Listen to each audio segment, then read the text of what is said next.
सभी को नमस्कार। हमारी वस्तुनिष्ठ प्रश्नों की श्रृंखला में यह है हमारा चौथा भाग है। इससे पहले हम 3 भाग कर चुके हैं। तो आज हमारा जो टॉपिक रहेगा वो है यात्रा वृत्त। यात्रा वृत्त होता क्या है? यह साहित्य की वह गद्य विधा है जिसमें लेखक किसी स्थान की यात्रा करके उसके सौंदर्य बोध की दृष्टि से मुक्त भाव से यात्रा का वर्णन करता है। यात्रा वृत्त कहलाता है।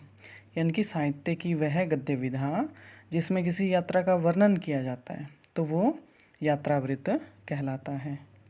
अगर बात करें इसे भारत के संदर्भ में तो भारत में यात्रा साहित्य की प्राचीन परंपरा मिलती है। वैदिक वाङ्मय में यात्राओं के उपदेश मिलते हैं। ऐत्रेय ब्राह्मण में इसका प्रमाण मिलता है। रामायण, महाभारत, संस्कृत साहित्य और जातक कथाओं में यात्राओं के विवरण मिलते हैं। हमारे प्राचीन भारतीयों ने भिन्न भिन्न उद्देश्यों से यात्राएं की हैं और राष्ट्रीय जीवन का विकास किया है। विदेशी यात्री भी जैसे ह्वेनसांग, इब्न बतूता, फाहियान आदि ने देश के भिन्न भिन्न भागों में घूमकर जो अनुभव किए थे उन्हें लिपिबद्ध किया गया था। आज उनके जो अनुभव हैं वे प्राचीन ज्ञान के भंडार प्रतीत होते हैं। इस प्रकार बहुत पहले से ही यात्रा साहित्य की 2 परंपराएं मिलती हैं। एक वह जो साहित्य क्षेत्र में उपलब्ध है और दूसरी वह जो इतिहास की धरोहर बनी हुई है।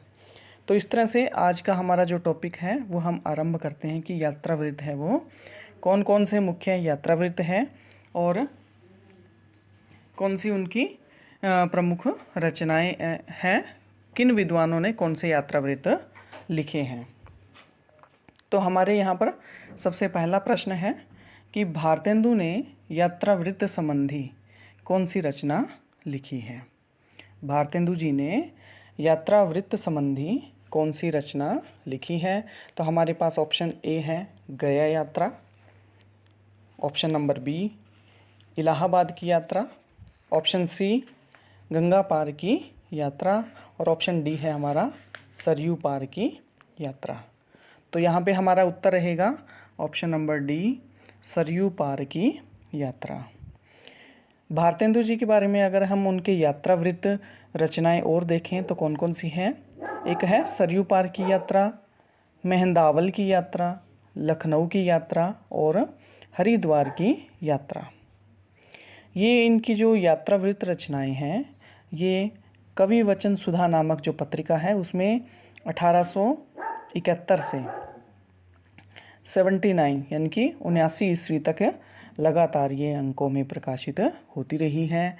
और जो अपन ने बात की थी कि ये गया यात्रा है तो ये किसकी रचना है? ये रचना है बालकृष्ण भट्ट जी की। हमारा दूसरा प्रश्न है कि निम्नलिखित में विष्णु प्रभाकर लिखित यात्रा वृत्त कौन सा है? कि विष्णु प्रभाकर जी ने कौन सा यात्रा वृत्त लिखा है? तो ऑप्शन ए है घाट घाट का पानी, ऑप्शन बी है ज्योतिपुंज हिमालय, ऑप्शन सी है दरख्तों के पार शाम और ऑप्शन डी है सागर के आर पार। तो इस तरह से हमारे पास 4 ऑप्शन है। तो विष्णु प्रभाकर जी का यात्रा वृत्त कौन सा है? तो हमारे पास उत्तर है ज्योतिपुंज हिमालय, ऑप्शन नंबर बी हमारा सही आंसर होगा ज्योतिपुंज हिमालय। इनके जो अन्य यात्रा वृत्त हैं उनकी भी बात कर लेते हैं साथ साथ। अन्य है राह चलते चलते, हिम शिखरों की छाया में हम सफ़र मिलते रहें, आकाश एक है संपूर्ण यात्रा वृत्त। तो ये इनके अन्य यात्रा वृत्त हैं। हमारा तीसरा प्रश्न है हमारी यात्रा के यात्रा वृत्तांतकार हैं, यानी कि हमारी यात्रा नाम से किसने यात्रा वृत्तांत लिखा है? तो ऑप्शन ए है भगवान दास वर्मा, ऑप्शन बी है कल्याण चंद्र, ऑप्शन सी है लोचन प्रसाद पांडे और ऑप्शन डी है यशपाल जैन। तो हमारे पास यहाँ पर इसका उत्तर है लोचन प्रसाद पांडे, यानी कि ऑप्शन नंबर सी। ठीक है, तो ये जो इनकी ये यात्रा वृत्तांत है ये 1915 में इंदु नामक पत्रिका में ये छपी थी। और जो भगवान दास वर्मा का नाम आया है तो उनका यात्रा वृत्तांत है लंदन का यात्री। और जो यूरोप यात्रा नामक जो संस्मरण है, यूरोप यात्रा नामक जो यात्रा वृत्तांत है वो लिखा है यशपाल जैन ने। तो हमारा यहाँ पे उत्तर है सी, लोचन प्रसाद पांडे ने हमारी यात्रा नामक यात्रा वृत्तांत लिखा है। चौथा हमारे पास प्रश्न है लंका यात्रा का विवरण। तो ये यात्रा वृत्तांत किसने लिखा है, कौन है इसके लेखक? तो ऑप्शन ए है ठाकुर गदाधर सिंह, ऑप्शन बी है गोपाल राम गहमरी, ऑप्शन सी है स्वामी सत्यदेव प्रिव्राजक और ऑप्शन डी है राहुल सांकृत्यायन। तो इसमें हमारे पास आंसर होगा गोपाल राम गहमरी, यानी कि ऑप्शन नंबर बी ही सही होगा। गोपाल राम गहमरी ने और भी जो रचनाएं लिखी हैं और इन्होंने जो रेल और जहाज़ से जो रचना मतलब यात्राएं की हैं उसे अपनी रचना में इन्होंने अपनी लंका यात्रा में इसका विवरण है वो प्रस्तुत किया है। अगला हमारा प्रश्न नंबर 5 है यात्रा वृत्तांत के लेखक एवं यायावर के रूप में जिनकी प्रसिद्धि है वे हैं, यानी कि कौन से राइटर हैं जिन्होंने यात्रा वृत्तांत के रूप में यायावर के रूप में वो प्रसिद्ध रहे हैं। तो ऑप्शन ए है Nagarjun, option B Rahul Sankrityayan, option C Seth Govind दास और ऑप्शन डी महादेवी वर्मा। तो यहाँ पे हमारा उत्तर होगा, आप सब भी जानते हो, ऑप्शन नंबर जो बी है वो सही है। राहुल सांकृत्यायन को यायावर के रूप में जाना जाता है। ये पक्के घुमक्कड़ थे और मतलब इन्होंने अपने जीवन का बहुत सारा जो भाग है वो घूमने फिरने में ही व्यतीत किया था। और इनकी जो अन्य यात्राएं हैं उनमें है तिब्बत में 1.25 वर्ष, मेरी यूरोप यात्रा, मेरी तिब्बत यात्रा, घुमक्कड़ शास्त्र, श्रीलंका की यात्रा, मेरी लद्दाख यात्रा, रूस में 25 मास, जापान की यात्रा इत्यादि इनकी प्रमुख कृतियाँ रही हैं। अगला हमारे पास प्रश्न है घुमक्कड़ शास्त्र यात्रावृत्त के लेखक हैं। घुमक्कड़ शास्त्र यात्रावृत्त किसने लिखा है? ऑप्शन ए है सत्यदेव प्रिव्राजक, ऑप्शन बी है राहुल सांकृत्यायन, ऑप्शन सी है यशपाल और ऑप्शन डी है आज्ञे। कि घुमक्कड़ शास्त्र नाम से किसने लिखा है? तो हमने अभी अभी बात करी थी, राहुल सांकृत्यायन ने घुमक्कड़ शास्त्र नामक यात्रावृत्त लिखा है। अगला हमारा प्रश्न है प्रश्न नंबर 7 कि अरे यायावर रहेगा याद किस विधा की रचना है, यानी कि ये विधा है वो किस विधा की रचना है? काव्य है, यात्रा वृत्तांत है, जीवनी है या डायरी है? तो इसमें ऑप्शन नंबर बी सही होगा, यात्रा वृत्तांत। अरे यायावर रहेगा याद ये यात्रा वृत्तांत विधा है। प्रश्न नंबर 8 है अरे यायावर रहेगा याद के लेखक कौन है? तो ऑप्शन है ए है डॉक्टर नगेंद्र, ऑप्शन बी है दिनकर जी, ऑप्शन सी है आज्ञे और ऑप्शन डी है कि किसी की भी नहीं है। तो ये अभी रचना हमने पढ़ी थी कि अरे यायावर रहेगा याद किस विधा की रचना है? तो ये यात्रा वृत्तांत विधा की रचना है। और ये लिखी कौन किसने है?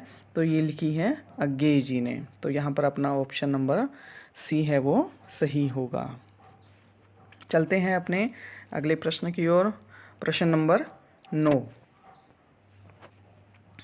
एक बूंद सहसा उछली किसके द्वारा लिखित यात्रा वृत्तांत है?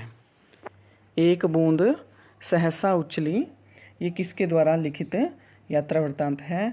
तो इसमें ऑप्शन है Agyeya ji, option number B है Rahul Sankrityayan, option number C है यशपाल और ऑप्शन डी है रामवृक्ष बेनीपुरी। तो ये किसने लिखी है? ये लिखी है ऑप्शन नंबर यहाँ पे हमारा ए सही होगा, आज्ञे जी ने एक बूंद सहसा उछली नामक जो रचना है वो लिखी है।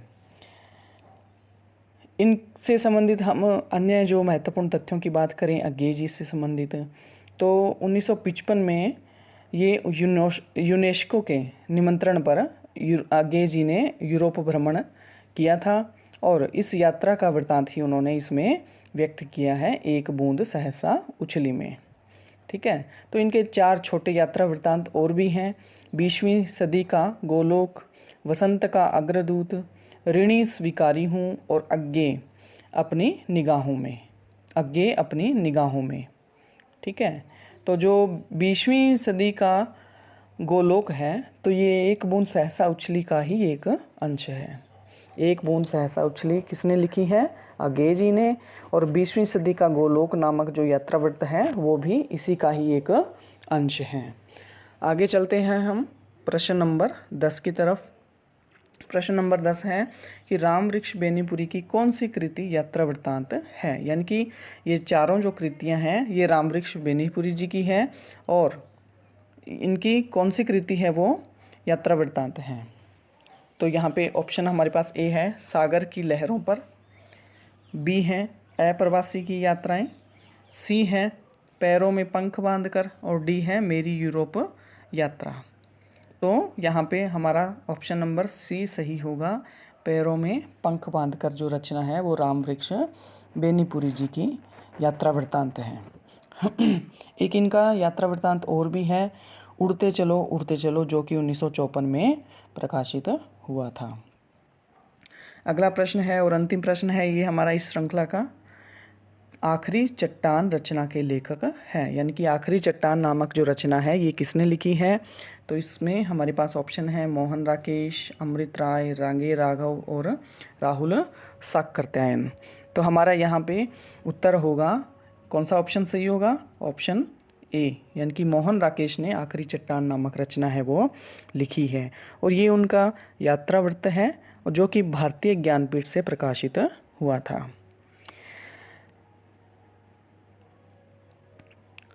इसी ऑप्शन में जो अमृत राय का नाम आया है तो उनके हम प्रमुख यात्रावृत्तों की बात कर लेते हैं कि उनके जो यात्रावृत्त हैं या उनकी जो कृतियां हैं वो इस प्रकार हैं। साहित्य में संयुक्त मोर्चा, सुबह रंग, लाल धरती, नई समीक्षा, नागफनी का देश, हाथी के दांत, अग्निशिखा, फांसी के तख्ते से, कस्बे का एक दिन, गीली मिट्टी, कटघरे जंगलें, सहचिंतन, भटियाली, बतरस, चतुरंग, सारंग और धुआं, ये अमृत राय जी की प्रमुख कृतियाँ हैं। तो आज का अपना यही टॉपिक था कि यात्रा वृत्तांत, जो मुख्य और परीक्षा उपयोगी जो यात्रा वृत्तांत है वो यहाँ पर हमने किए हैं और अगली श्रृंखला है वो शीघ्र ही आपके सामने आएंगी। धन्यवाद।